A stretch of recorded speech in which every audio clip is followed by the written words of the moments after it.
বাস্তবায়ন করে আজ ফেনীবাসীর মাঝে নতুন হবে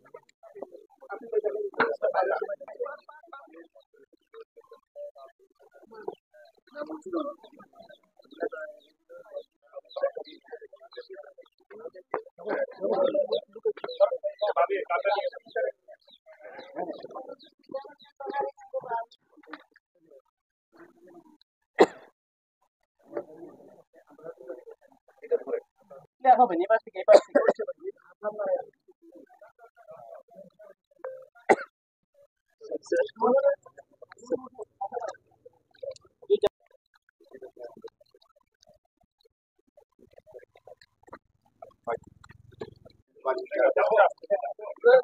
থেকে আমাদের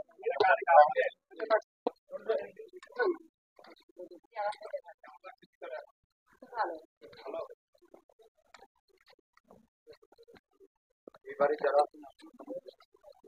বাহিনীকে আরো জোরালোভাবে কাজ করার তৌফিক দান করেন। তিনাদের এই মেহনত, তিনাদের এই শ্রম, তিনাদের এই মেধাকে কবুল করে নেন। আজকের এই আয়োজন অনুষ্ঠানকে কবুল করে নেন, কবুল আর মঞ্জুর করে নেন।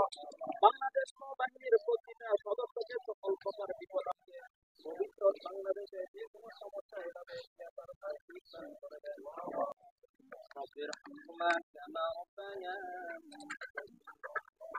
يلا تعالى مع أصحابه أجمعين ربنا آتنا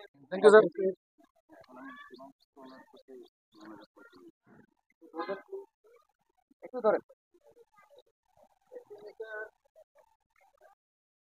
এবং তা বাস্তবায়ন করে আজ ফেনীবাসীর মাঝে নতুন 50টি গড় উপহার দিয়েছেন। আলহামদুলিল্লাহ, আমরা যারা বিদ্যমান আছি প্রত্যেকটা প্রশাসন, বাংলাদেশ সশস্ত্র বাহিনী প্রতিটা ডিপার্টমেন্ট যদি এভাবে ফেনী যারা বাংলাদেশের যে কোনো দুর্যোগপূর্ণ সময়ে এভাবে এগিয়ে আসতো, বাংলাদেশ ভবিষ্যতে আরও উজ্জ্বল সফলতা কামনা। মূল অনুষ্ঠানের শুরুতে থাকছে পবিত্র কোরআন থেকে তেলাওয়াত পেশ করবেন মুফতি শহীদুল্লাহ সোহেব।